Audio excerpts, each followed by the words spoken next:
everybody, and welcome back to Play It Again. I'm Sue, and I am so glad that you joined me today. Thank you so very much for stopping by. I really do appreciate it. We have an artist today that we have never done before on the channel, and this is going to be an exciting one.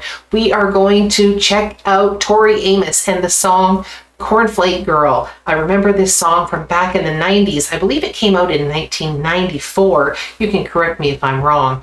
And I remember being like just absolutely wowed by this song. And I always liked Tori Amos's voice. She's got a very, very cool sounding voice. And I'm very excited to revisit this one today. And if you have not subscribed to my channel, now is the time. You can definitely do it. And if you would like to become a member of the channel, you can always do that by just clicking on the join button, and it'll tell you all about everything that you need to know. Okay, here we go. Cornflake Girl.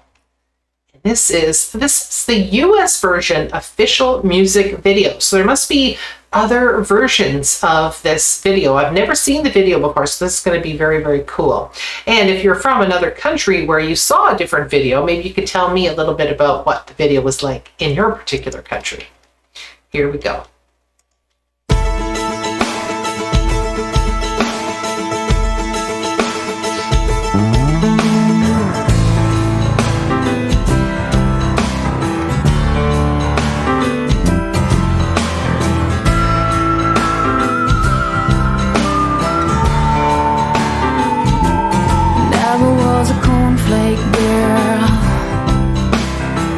That was a good solution, hanging with the raisin girls. She's gone to the other side, giving us a yo-hee-ho.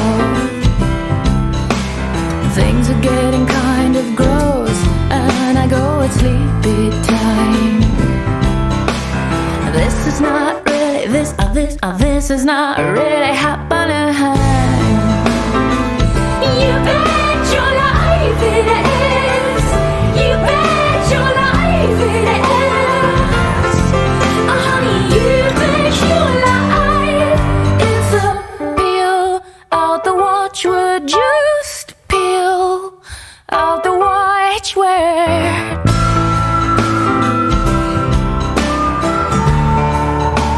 She knows what's going on.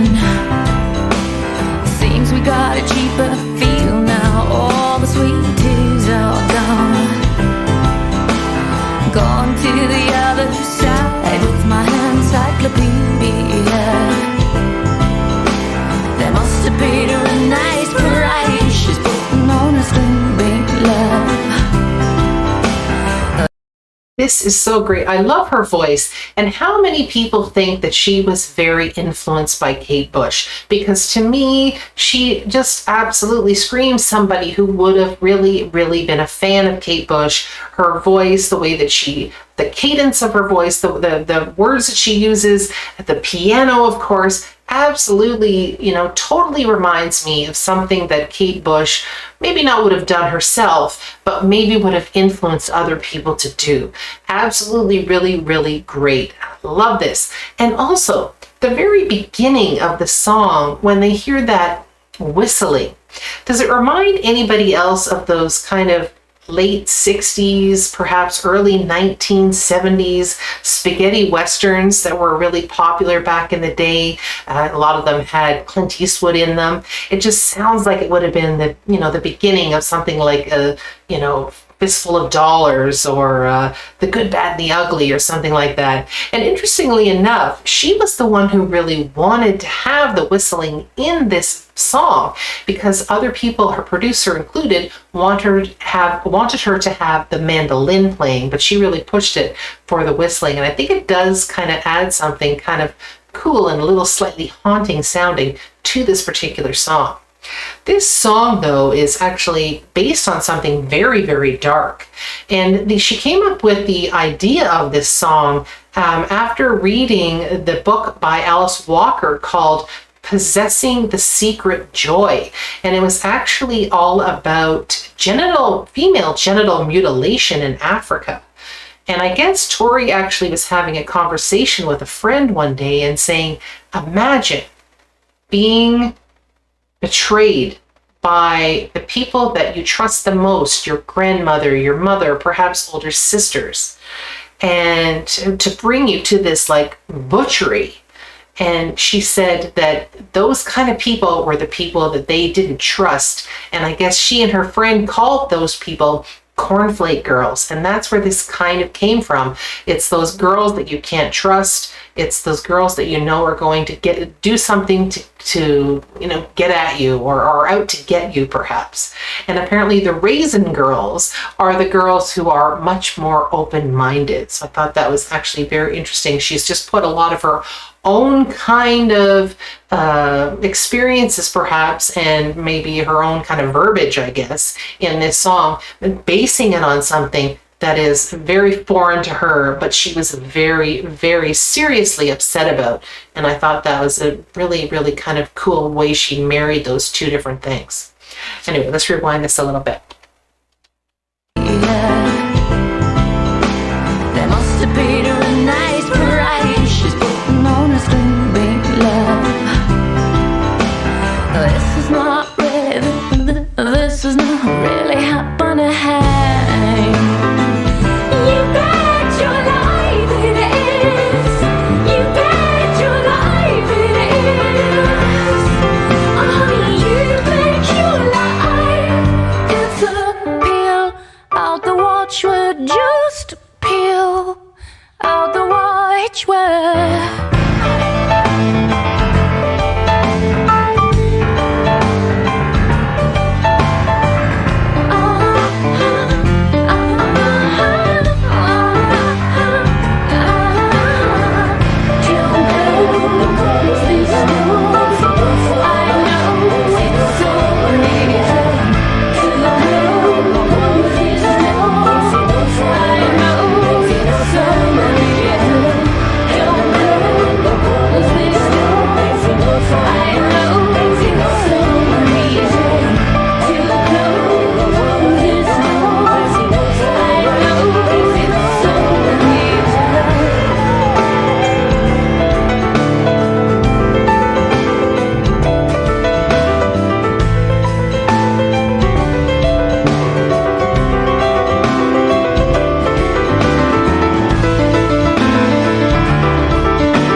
Very interesting video. I'm not sure how any of the sort of, kind of background that I read up about the song and its influence of the song, what it means, had anything to do with that particular video. Very, very unusual. So if anybody has any information on that video, put it down in the comments and let me know. And like I said, this one specifically said it was the US version. So I'd love to know what other versions were like in different parts of the world. So please put that down in the comments as well. And maybe did they kind of reflect the song a little bit more? I'm not too sure, but let me know. Anyway, that was absolutely amazing. Such a powerful song, so great. And she is an amazing vocalist and an absolutely tremendous pianist. So, so fantastic. And I would love to do more of her stuff. So if you like Tori Amos, put it down in the comments and let me know what you'd like me to do, because I'd be more than happy to do it. She's absolutely fantastic. Interestingly, she was more famous probably in the UK than she was in the United States, where she is from. And the record company kind of thought that that was how it was actually going to roll out, saying that the UK was just a little bit more kind of avant-garde in some of their kind of acceptance of music, and thought she would do better in the UK. But when this song came out, that actually really elevated her in the United States, and this hit to number 12. So she really opened her up to the US market, I think. So my fun fact for the day is that Tori Amos actually starred in a commercial for Kellogg's Just Right cereal. And she actually beat out Sarah Jessica Parker, who was an unknown at the time, and she beat her out for the part, and she ended up playing her piano in this particular commercial. And if anyone has ever seen that commercial, please let me know what it's like, because I've never seen it, or at least I don't remember seeing it anyway. Anyway, I thought that was kind of cool.